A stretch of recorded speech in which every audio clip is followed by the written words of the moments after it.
So I had a few thoughts in my mind as usual running around, so I thought to put it into rest. So I really do believe that the mind reflects our world. Now, like the saying that they says, it goes, life is something that is coming from you, not at you. And I think this really hints and this really goes back to the story that you say yourself. If you read the book of the psychology of money, the diary of a CEO, all of these books suggest that 85% is the self talk, the self story, the story that you say yourself. So for example, in when you have a problem or an obstacle that is in your life, for example, a health problem or money problem, let's say in January you had that problem, and what did you put a frame for that particular problem in January? And again in March you had a similar problem, and what story did you say to yourself to overcome that thing? The story that you say yourself is, I think, is really important. It slowly molds your personality in a huge aspect. And I think the way you say your story to yourself, this is the one that really pushes the needle in your life, really pushes the goals in your life. And one thing that is really important in knowing the story about is knowing crystal clarity on who you are, knowing crystal clarity on who yourself is. For example, anything that you have a problem, or you want to know something, or you have a goal, you have a wish, you should be able to question 360-degree on what is it. For example, I want to achieve this goal, what is the things that is hindering in myself? There is a lot of aspects in ourselves, like we have a fear of failure, we have a fear of success, there's a lot of things of like that. So in this particular core, what are the things that is surrounding this, and questioning yourself, self analysis, I say, is very crucial. Now this thing, what we do is self analysis. You write, you journal, you understand to get your goals. It's gonna help you get more clarity on you knowing yourself.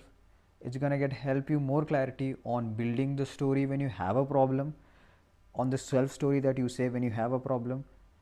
And this in turn goes back to life is coming from you, not at you.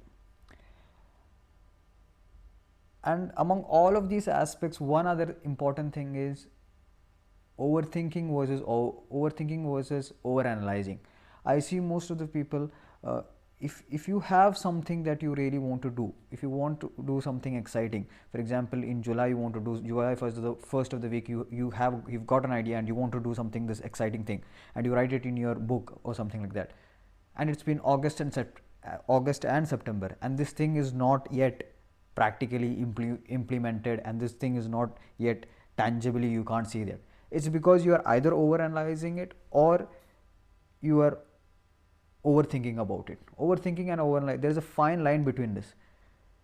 Most of the thing that is we are excited about, it's, I think that is really because God put us inside it, that if you have something excited, go pursue it. Now most of the people don't pursue it because they're either overthinking it or they're over analyzing it.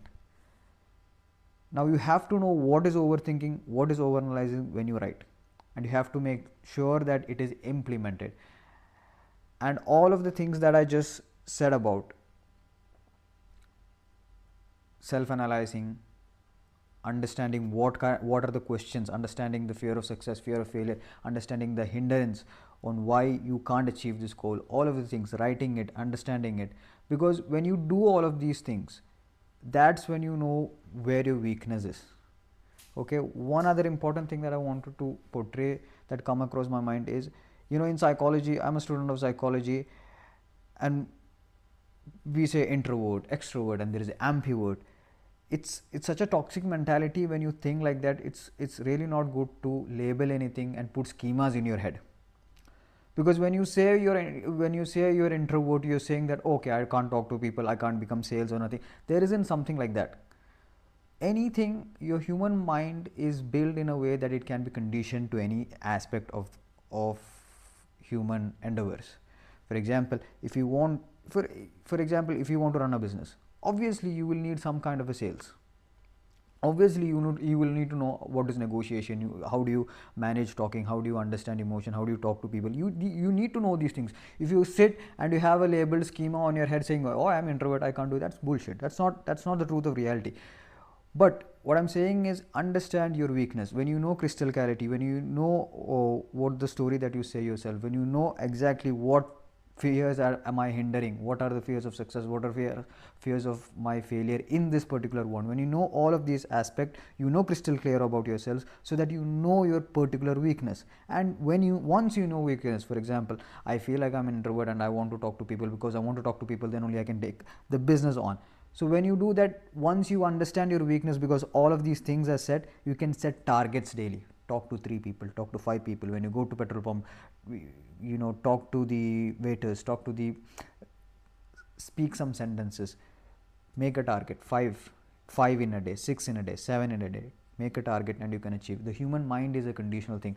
What we have been taught is that we have to take orders from other people, we have to do this, we have to do that, and then only we can do it, and we need their compliance to do things. And most of the human population is like that. We have conditioned to take orders, we have to respect elders, and we have to do that, and we have to do this, so that we have to listen to them, and then we know. I really believe that human mind is conditioned. We can condition the human brain, and a lot of things. I'm a very curious person, and I ask things, and I think this questioning, and I've said it in my other videos also, the fundamentals of life is questioning. It's truly important to understand and question and be curious and figure out the thing that is in my life. And I think that is what this results in a life where if you have something excited in this world, you will be able to pursue this, because you know yourself, you know you know what you're overthinking, you know what you're self over analyzing, you know that life is coming from you and not at you. And this reflection is the world. The world is a reflection of your mind. How peaceful your mind is whenever an obstacle is coming, how do you tackle it, how do you think, and how do you tackle it, and how do you solve it in a peaceful way. That's the world, how you reflect it. If you have a mind, you have a problem and your mind is blah blah blah blah blah blah, that is your life, blah blah blah blah blah blah. But if you have a mind wherein a problem is coming, you are able to handle it smoothly. That is, now that will also show in your life. Your life will be also smooth. One other thing that I wanted to say and end this is about jumping the layers. And this is a thought that I almost every time I have, because I see people when they say, for example, if there is a person who is 25 years old and he is closing 25 years old, 26 years old, and he is closing 1 million deals, 10 million deals, 6 million deals, 7 million deals. And at that particular age, most of his friends aren't doing that. Now, he was brought up in a business household. He was brought up in a household where his father is closing 20 million deals, 30 million deals, 40 million deals, 14 million deals. Now, because he is able to understand things, because he is able to grow up in a certain environment where he has seen negotiation, where he has seen business all the time, for him it is easy to do it. That is not jumping the layers. That is just him being himself. Now, if you say to me that if that same person, if that same man, he is able to close multi-country deals, 50 million, 60 million at the age of 25, then that is impressive, because he has jumped the layers. Now, I'll give you one more example to emphasize on what is jumping the layers. For example, if you are brought up in an artist household, your father, your grandfather, everybody is an artist, and you are also into artist, and it's nothing impressive about it. But if you are that same person who, because of your art, you have made in a school, you have made disabled things for the disabled, and you have built schools, and you have done, and you've made a huge impact like a philanthropist, that is jumping the layers. Every person that you go, for example, if you're a person who is brought up in a middle class, okay, and you're making even $10,000 per month, that is impressive, because that person has jumped layers. It's not the result 10 million or 10,000, or it's not it's about jumping the layers. What's impressive that you have done in the life so that you have jumped the layers. Everything that I told about you today, from overthinking, overanalyzing, life is coming from you, not at you, having crystal clear knowledge about you, having a good aspect of what is your weaknesses and setting target through that weakness and achieving things slowly, deleting the schemas that we have put into our mind, conditioned into our mind, saying that I'm introvert and I'm extrovert and things like that.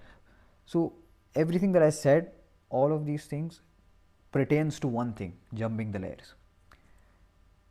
I think when you jump the layers, when you change the lineage, when you change the generation, that's when life becomes meaningful. I think that's when we realize the gift of life, pursuing that and living a life that is wholly and fully worth living. So this is what I think. So yeah, so with this note, hopefully take what you want. Psychology was serious.